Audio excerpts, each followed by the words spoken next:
Amados hermanos, tengan ustedes muy buenos días. Una vez más con ustedes para poder tener el privilegio y la alegría de poder compartir la palabra del Señor.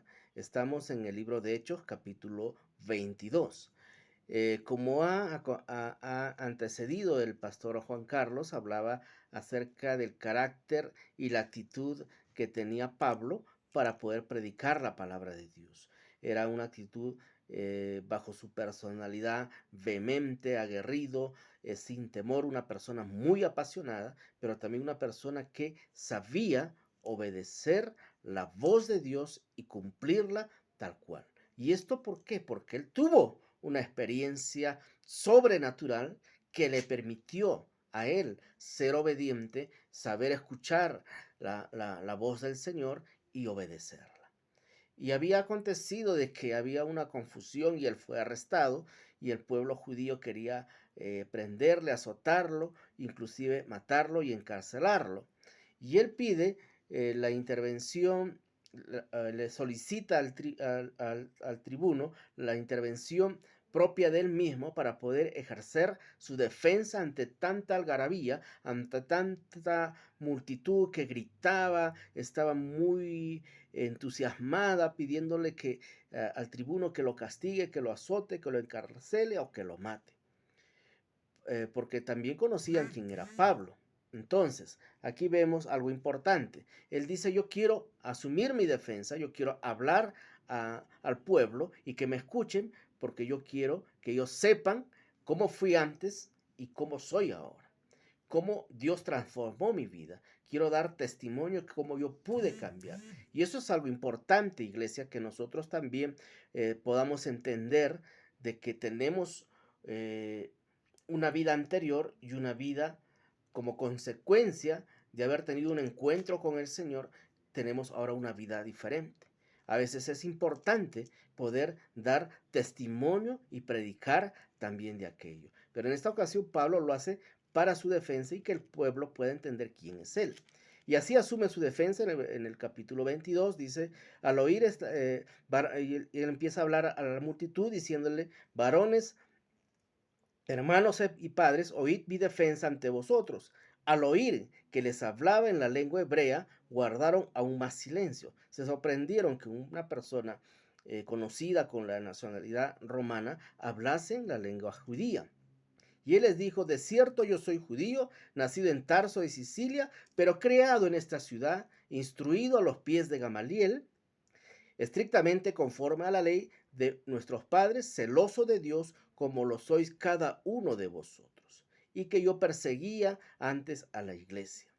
Acá hay algo importante, amados hermanos. Él les dice, yo soy uno de ustedes, instruido a los pies de Gamaliel. Gamaliel representaba una máxima autoridad en cuanto al conocimiento y al fundamento de las escrituras. Él les dice, yo fui instruido personalmente por Gamaliel. Y crecí, conocí, conozco todas las escrituras, pero también he sido perseguidor de la iglesia como ustedes ahora, porque él ahora estaba predicando un evangelio un poco diferente acerca de la salvación. Y la iglesia tradicional antigua creía todavía en sus preceptos en cuanto a las ofrendas, a los holocaustos, etcétera, etcétera. Entonces, pero Pablo predicaba un evangelio diferente, instruido por Dios. Y dice, bueno, y él empieza a contar su conversión. Voy a dar lectura porque es importante cada versículo de estos pasajes. Dice, pero aconteció, dice él, que yendo yo al llegar cerca a Damasco, como al mediodía, amada iglesia, es un momento de mucha luz, de mucho sol, mediodía, de repente, dice, me rodeó mucha luz del cielo y caí al suelo y oí una voz que me decía, Saulo, Saulo, ¿por qué me persigues? Él oyó una voz del cielo que le decía, Saulo, Saulo, ¿por qué me persigues? Entonces yo respondí, ¿quién eres, Señor? Y me dijo, yo soy Jesús de Nazaret a quien tú persigues. Aquí hay algo importante. Él reconoce que al mediodía había mucha luz y una luz más sobrenatural acontece en ese momento y él entiende que eso no es normal, él entiende que algo sobrenatural está aconteciendo, que él está siendo experimentado en algo, en una dimensión diferente a lo natural y reconoce y dice él, oí una voz del cielo que me decía, Saulo, Saulo, ¿por qué me persigues? Entonces, Saulo respondí, ¿quién eres, Señor? Esta palabra, Señor, amada iglesia, tenía un significado muy importante en esos tiempos. La palabra Señor era el reconocimiento de una máxima autoridad, un supremo Señor, un supremo Dios. Eso estaba diciéndolo. O sea, él escuchó y automáticamente pudo entender que esa voz era sobrenatural y no podía ser otra voz que la voz de Dios. Y él responde, la voz del cielo y le dice, yo soy Jesús de Nazaret, a quien tú persigues. Y los que estaban conmigo cayeron a la verdad de la luz, se espantaron, pero no entendieron lo que estaba aconteciendo, es decir, la parte del diálogo no lo entendían ellos. Y él respondió, Saulo o Pablo, ¿qué haré, Señor? Y el Señor me dijo, levántate, ve a Damasco y ahí se te dirá todo lo que está ordenado que hagas. Y como yo no veía a causa de la gloria de la luz, fui llevado de la mano por los que estaban conmigo y llegué así de esa manera a Damasco. Acá hay algo importante también. Pablo o Saulo en ese tiempo, un hombre muy importante, un hombre muy sobresaliente, un hombre muy experimentado en el arte de las batallas, un hombre muy conocedor intelectualmente de la palabra del Señor, era quedado ciego en ese momento y aquí le dice, le dan instrucciones nuevas. Levántate y ve a Damasco y ahí se te dirá todo lo que hagas. Es decir, ya no vas a ser tú en tu inteligencia, en tu razonamiento, en tu sabiduría propia de conocimiento, sino ahora vas a empezar a recibir las instrucciones que yo, tu Dios Jesucristo, te voy a dar. Ve a Damasco y ahí te daré instrucciones. Lo hace donde él se sentía en un nivel superior alto, lo hace más sumiso y le dice, ahora yo soy tu Señor, ahora tú harás lo que yo te ordene.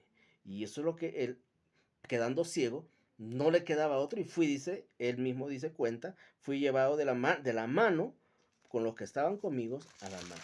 Fue llevado de la mano. Yo pienso de que él, a raíz de esa experiencia, ya él había sido ya humillado, golpeado en su autosuficiencia, en su ego, en su personalidad de ser superior por todo lo que él tenía como conocimiento. Fue llevado por esos hombres, por sus subordinados. Tuvo que hacer caso a ellos. Camina por acá, camina por allá, qué sé yo. Entonces, en ese espacio, en ese tránsito, él se sentía sumiso, se sentía, no sé, tanto también preocupado por lo que no tenía a la vista y qué pasaría con él. Entonces, dice el versículo 12, uno llamado Ananías, un hombre varón, dice piadoso según la ley, que tenía buen testimonio entre todos los judíos que ahí moraba, vino a mí y acercándose me dijo, hermano Saulo, recibe la vista. Un hombre de repente muy, pero muy inferior a él, viene y con toda simplicidad, con toda tranquilidad, le dice, recibe la vista. Algo tan simple y sencillo, pero era obviamente de parte del Señor. Recibe la vista y yo en la misma hora recobré la vista y miré y empecé a mirar y él dijo, el Dios de nuestros padres ha escogido para que conozcas su voluntad y veas al justo y oigas la voz de su boca. Porque serás testigo suyo a todos los hombres de los que has visto y oído. Ahora pues, ¿por qué te detienes? Levántate y bautízate, lava tus pecados y ve a invocar su nombre. Él abre su vista, recobra la vista, pero ya había sucedido algo en su interior, ya había habido un cambio de transformación en él. Dios es así como suele actuar o intervenir en nuestras vidas. Hace un cambio sobrenatural en nuestras vidas. Y en este caso en Pablo fue violento, fue abrupto, pero Dios trató con él. Y él dice, y miré de otra forma diferente. Y abrí los ojos y todo era diferente. Y recobré la vista y pude entender las cosas del Señor. Pude entender que un hombre de repente en grado muy inferior a mí me devolvió la vista en el nombre de Jesucristo. Y pude recobrar y recibí instrucciones. Más adelante dice, de ahí Pablo, contando todo esto, fue enviado a los gentiles, dice la escritura, y aconteció que vuelto a Jerusalén, llorando en el templo, me sobrevino un éxtasis, la presencia de Dios, la visión de parte del Señor que decía, date prisa, sal prontamente de Jerusalén, porque no recibirán tu testimonio acerca de él. Sigue contando su experiencia. Y yo le dije, Señor, ellos saben que yo encarcelaba y azotaba todas las sinagogas de esos lugares que creían en ti. Y yo los azotaba. Y cuando se derramaba la sangre de Esteban, tu testigo, yo mismo también estaba ahí presente y consentía su muerte y guardaba la ropa de los que mataban. Entonces él decía, ¿cómo me vas a enviar ahí? Ahí me van a matar. ¿Cómo es posible que yo pueda acontecer que yo pase por esos lugares donde mi vida puede cobrar riesgo? Pero me dijo, ve porque yo te enviaré lejos a los gentiles. Bien, dicho esto, oyeron estas palabras expuestas por Pablo, pero sin embargo la multitud seguía diciendo, quitad de la tierra a tal hombre porque no conviene que viva. Y como ellos gritaban y arrojaban sus ropas, lanzaban polvo al aire. Y el tribuno dijo, métanlo en la cárcel, aprésenlo. Y él dice, pero cuando le iban a atar en correas, en cadenas, él dice, Pablo, ¿por qué Pablo al centurión le dice que estaba presente? ¿O es lícito, es conforme a la ley azotar a un ciudadano romano sin haber sido condenado? Entonces dice el centurión, oyó esto y fue y dio aviso al tribuno. Y bueno, y el tribuno le dijo, dime, ¿eres tú ciudadano romano? Él dijo, sí, sí lo soy. Respondiendo el tribuno, yo con gran suma adquirí esta ciudadanía, con gran esfuerzo. Entonces Pablo le dijo, yo soy de nacimiento. Así que luego se apartaron de él, que le iban a dar tormento, y aún el tribuno, al saber que era ciudadano romano, también tuvo temor de haberle atado. Aquí hay algo importante. No importa la ciudadanía, no importa el lugar donde tú provengas, pero si Dios te ha escogido, Dios te va a sobreguardar, te va a cuidar y va a usar tu vida.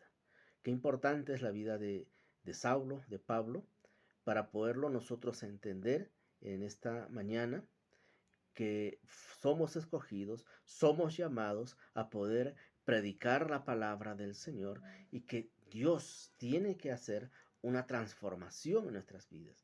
No sé cuál es tu experiencia en las cosas del Señor, cómo llegaste a conocer al Señor, pero Dios tiene un propósito en tu vida. Dios ha hecho aquello para que tú le sirvas, para que tú le prediques, para que tú dejes, dejes siempre constancia de un Dios vivo en el lugar donde tú te encuentres. Hacer la voluntad de Dios, predicar a tiempo y fuera de tiempo es la voluntad de nuestro Señor. Para eso existimos, para eso nacimos, para eso fuimos tú y yo escogidos por el Señor. Para eso tú y yo tuvimos un encuentro sobrenatural con nuestro Señor Jesucristo. Esta es la historia o parte de la historia de la conversión de Pablo. Una conversión hermosa, como Dios usa a un hombre que perseguía. Entonces, con eso podemos decir que Dios no hace excepción de personas, que Dios ama a su pueblo, ama a su creación, los escoge para su servicio. A Él no le importa tu pasado, a Él le importa de lo que tú hagas desde tu conversión hacia adelante. Mi amada iglesia, que tengan buen día, que el Señor les bendiga grandemente.